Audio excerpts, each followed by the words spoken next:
Welcome back to What Arty Noobs with General Disturbance. This game has already started.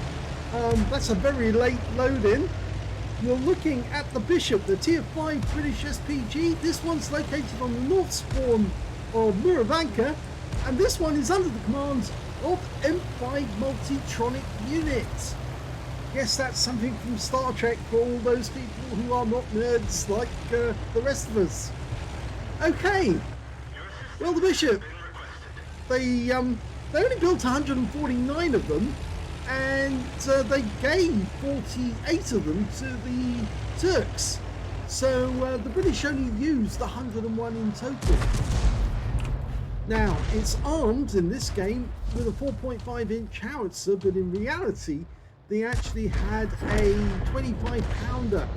It looks like our M4A1 managed to get a kill, but now he's kind of put himself in a place where he might be the next one to die, because that M4A1 is determined to kill him. Yes, unfortunately he did die, but we did get a shot on the M4A1, and now he's in trouble because he's met a Churchill 3. Rounds out, and that's a kill. So he's got his first kill of the game. Now, I should say, M5 Multitronic Unit does like to pull back and look from a different angle after he fires. So you will look at this where he fires and then pulls back and then moves his aim up again and then fires and pulls back. That actually does cost him, because if you do that, you're actually changing your aim between shots. And if you pull back each time, it means that you've got to dial in on your target again. Now, I've been playing the Bishop quite a lot recently, because in fact actually over the Christmas period I've been playing quite a few. Oh, his second kill now. That was the Churchill 1 on the enemy team. Yes, to do all the holiday ops missions, I've actually been using Tier 5, Tier 6 and the occasional Tier 9 tank, or Arty rather I should say. And I've been using a lot of light tanks as well, just playing around. And yes, I've been playing the Bishop because it's actually quite enjoyable. You can get some really great games in it. It's got a very high trajectory for the shells and a fairly fast fire rate as well. The standard rate of fire is 12.37 seconds by the book, but I think you can see here that M5 has managed to get it down to 10 seconds. Was it 10.97 he says there? Wait for it to come back up. There you go, 10.08, and he aimed that one ahead of track, but he's still got a direct hit, and he's picking up some, well, there you go, that guy's out the game. He didn't get any stun assist because, unfortunately, because it's only 4.5-inch howitzer as the main armament, capable of doing 450 alpha, you can't get any stun because that's below 15 centimeter. In fact, it's 114.3 millimeters, so it doesn't produce any stun. But believe me, these shells, the real shells, the 25-pounders, would cause stun, because any person on the receiving end of a 25-pounder round, it's yes, it's quite strong, it's quite powerful. Okay, that Stug's backing up. I don't think the guy hit the... yeah, he's gone. I don't think that guy hit the cruise control in reverse. I think he was just trying to get away from whoever was shooting at him.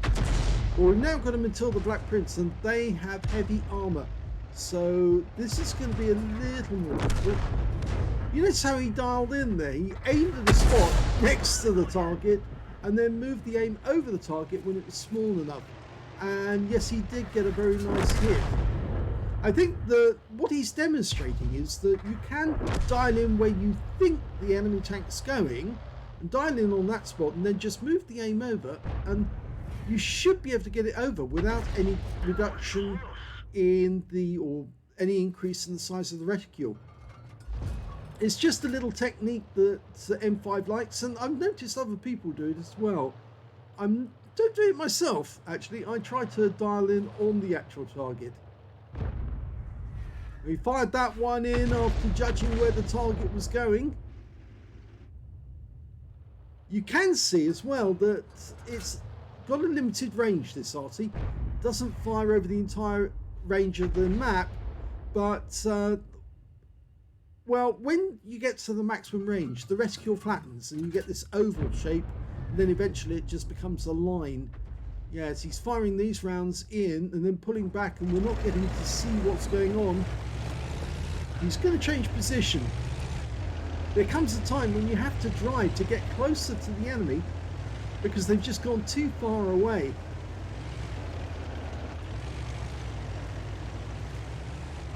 I often find if I get this map in the Bishop, then I'm travelling a lot closer than most Arty players would like to be, because of course the closer you get, the more chance you've got of getting spotted and killed.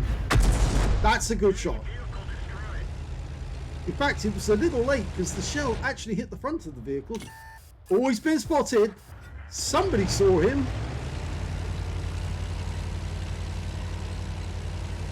Now, is that going to be a problem? Yes, it is. Enemy Arty are now dialing in on him. And the M41 did get a hit. So he's going to have to maneuver a bit just to fool them as to where he actually is. You don't want to knock anything down because that might give the game away. They're one up on the enemy at the moment. So it's actually not a big problem. And they're about equal with hit points as well. So it looks like it's a fair fight. All our guys are up this end of the map. The enemy appears to have a couple of tanks. Oh, no, one's behind him. That might be the one who spotted him. An M4A1. Our M10 RBFM's a short distance away. He should be able to get a good shot. No, he's lost sight of him now.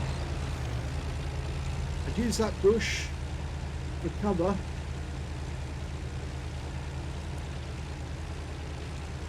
The Bishop was designed in June of 1941 and then put into production. They had the prototype by August of 1941, and by 1942 to 1943 they'd ordered 100 of them. Nice shot. So he's got his first hit on that M4A1, and there's the kill shot from the M10 RBFM. But he's down to a few hit points now. We're up on the enemy though. Only 3 left. Now, the AT2 was last seen in the Magic Forest, and it's likely that the enemy Arty are right down the south end of the map. In fact, the AT2 is the other side of the hill. So, oh, and he just got our M10 RBFM.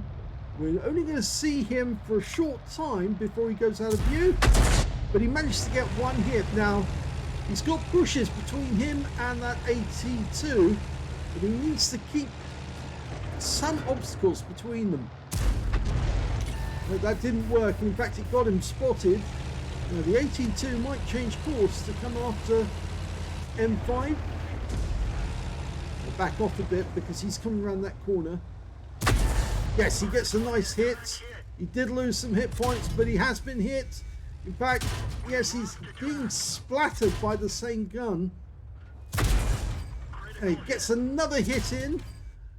He's actually blocking some of these shots. Now, one more shot to kill this guy if he can get it in. And he does. But it wasn't him who got the kill, it was the Matilda.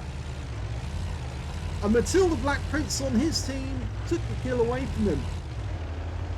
But he is down to just 57 hit points now. So he really can't afford to take an enemy Arty shell because that would be devastating.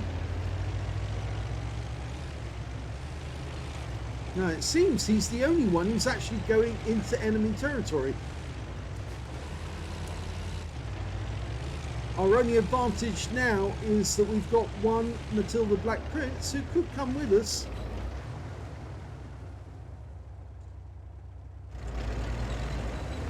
He is finally moving. One really good thing about the Bishop is it's great at shotguns. Really great. Enemy gets in front of your face, just blast away. Basically, the Bishop is a Valentine hull with a casement fairly thin metal on top of that. A 4.5-inch howitzer mounted where the turret would normally be. But it is basically just a Valentine tank. And they're quite strong at the front, but they have a weak spot at the rear, which is that corrugated engine cover.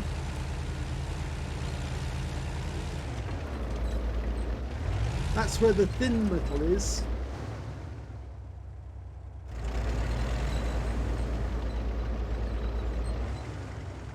It's always a big mistake for the enemy to auto-aim onto one of these, because if they do auto-aim, they hit the hard metal, the hard armour on the Valentine hull instead of the soft armour on the casement or the engine deck. So it actually does pay off to aim the shells a little higher, not to auto-aim. Oh, here comes the M41! Shotgun time! He's going to aim it. Oh, the M41 missed, and so did M5. But he won't miss this time. And say goodnight. There's one hit.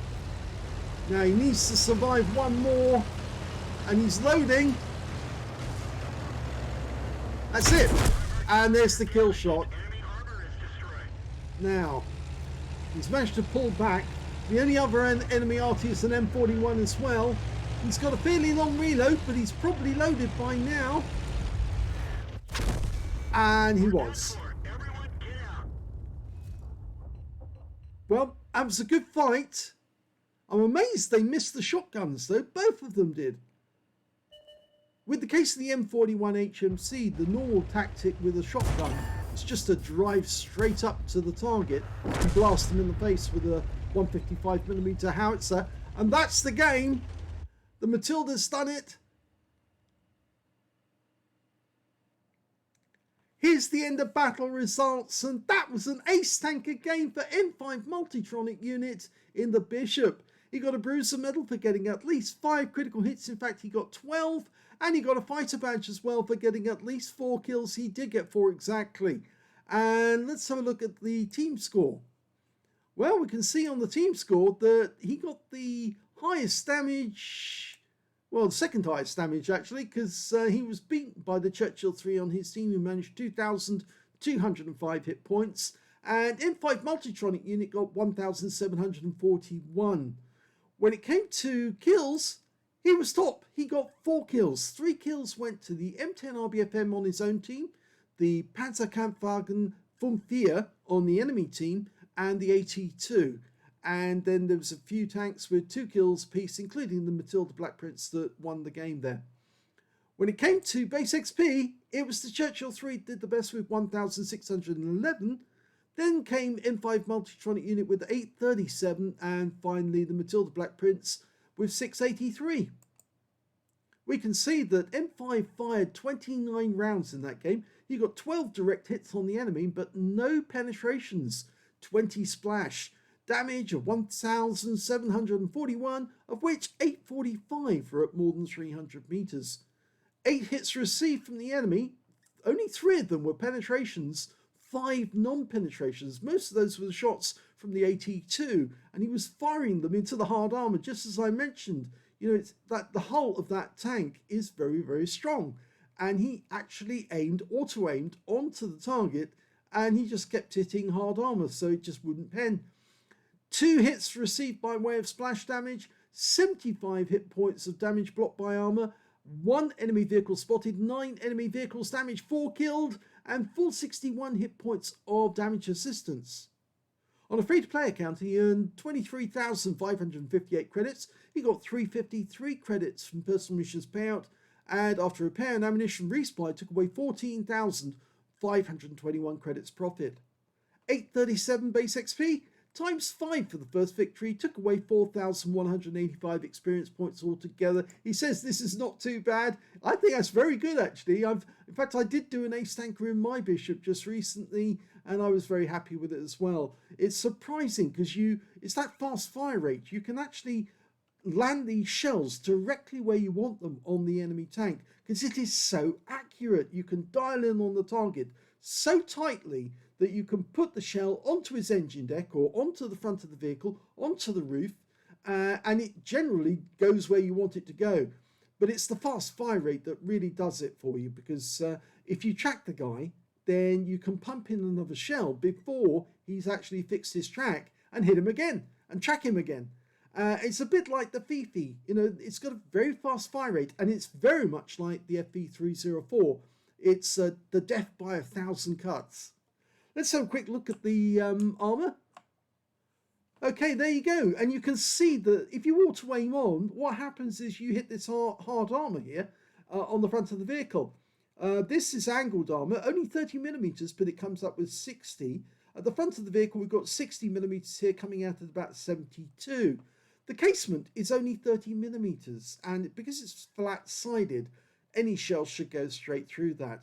There is a driver's weak spot there, which is only 20mm, but it's coming out at about 54. But most people who auto aim onto this don't actually hit it. They hit this flat bit here instead. If you try to go for the sides, 50mm, but it's flat-sided. The engine deck is the weak spot there, 17mm, effective 24. The engine deck itself is only 10mm, and the top of the roof is only 10mm as well. So Arty should be able to land a shell on top of this and make it go bang with just probably one shot. So watch out if enemy Arty know where you are, and that's what happened to M5 unit when the M41 fired at him. But the problem with the M41 is it's a 155mm howitzer, and that means it's got splash, which means that he only needs to land the shell anywhere near M5 unit and he would get a kill. So yes, unfortunate that he'd lost so many hit points to the AT2 that he was now an easy kill for the M41. Anyway, let's have a quick look at the modules. Oh, actually, before we go to the modules, let's have a quick look at the live version, which is obviously showing, you know, can you penetrate this with a 25-pounder round, or a 4.5-inch round this is. And you look at the armour and you say, no. But the roof, yes, you can. The engine deck, you can. So there you go. There's all the weak spots there and then. So let's look at the modules. Okay, if I bring the modules up, you can see drivers sitting in the centre up front. We've got the tank commander on the left-hand side, with the gunner on the right-hand side, and the loader is actually sitting behind the gunner. In actual practice, what would actually happen is that the driver would get out of the tank, he'd run round to the back, and normally these RTs would tow a trailer behind them, which had more ammunition, and he would take the rounds out of the trailer, put them onto the engine deck, and then the loader would feed those shells into the breech whilst the gunner was doing his bit and the tank commander was doing his. So the driver would actually function as part of the artillery team. He wouldn't just be sitting there idly in his seat whilst they were firing. He would be active. And they tended to park these Arty on a slope because the gun elevation was limited. So if you parked it on a slope, you increased the actual elevation of the gun, and that meant it could fire further. So frequently you'd see pictures of bishops which had actually been parked on a ramp, an upward ramp, and they'd have to dig that ramp or pick a spot on the ground where the ground was naturally in a ramp, so that they could then drive the Arty up it and then start firing from that position. But usually they'd actually build the ramp themselves with buckets and spades, but with just a bunch of spades, and they put the mound up where they were going to fire from. So there you are. That's the Bishop. I hope you enjoyed that replay. If you did, please give this video a like. Do subscribe to our channel. Leave a little comment down below because it feeds the algorithm. And thank you for watching.